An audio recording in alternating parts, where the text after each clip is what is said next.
Welcome back to Wake Up America. So Vice President J.D. Vance visiting North Carolina yesterday, hailing state Republicans there for passing Irina's Law, named after the Ukrainian refugee who was stabbed to death on a train last month. Joining us now is one of North Carolina's Republican Congressman, Addison McDowell. Great to see you this morning, Congressman. So we know this bill is targeting criminal justice reform in your state, addressing things like cashless bail. And this comes as we're seeing spikes in blue cities of violent crime. Is this going to be one of the biggest issues for voters as they head to the polls next year? I think as long as we keep seeing this kind of crime happen in these cities that are controlled by these woke liberal mayors and city councils, yes, it is, because people want to feel safe. And I think one of the things that Vice President Vance said yesterday that was so important was to the people that are glorifying this violence, to the people that are committing this violence, and to the people that are not calling out this violence, you need to look in the mirror because you are the problem. I saw a poll from Rasmussen that said that 26% of people that were polled said that the assassination of Charlie Kirk was justified or understandable. Well, was the murder of Irina, was that understandable? Was the shooting yesterday at the ICE facility, was that understandable? No, it wasn't. And we need to call it out. And there's a certain political group that doesn't, and they need to.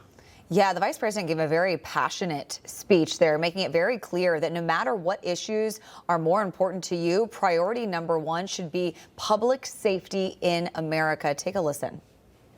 But if you're a man, I don't care what skin color you are, I don't care whether you're rich or poor, but if you're a man and you see the pleading eyes of a girl looking up for protection, then we have to protect our girls and our women in this country. Yeah, what do you make of the vice president's message there? So I was there, and the vice president was, at that point, he was answering a question, but he was speaking about his daughter, his own daughter. And I'm a father of two young daughters, and I agree with everything that he said. I would hope that, God forbid, my daughters are ever in that situation, there's somebody that would protect them from this evil in the world.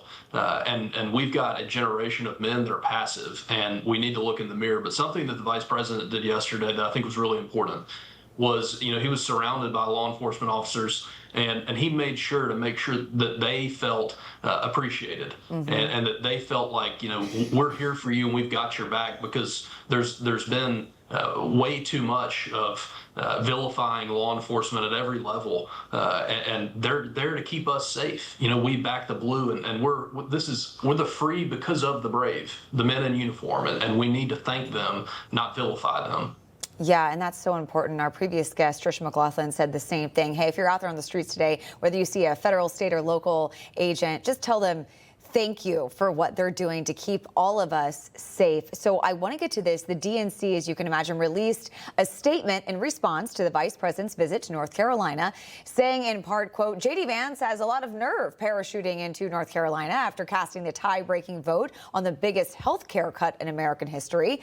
They go on to say, while J.D. Vance is only looking out for Donald Trump and himself, Democrats are fighting for you. There's a lot of irony, Congressman, in that statement. And bottom line, this visit wasn't about health care. It's about caring for the lives of citizens and making sure people are killed on the train on their way home for work by career criminals. They're making sure that doesn't happen. What's your response to that?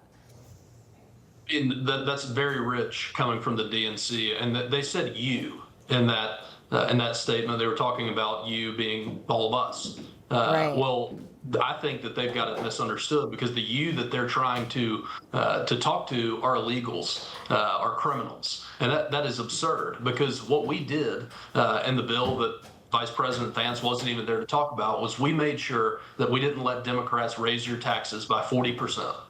40%. We made sure that we got illegals off of our programs like Medicaid.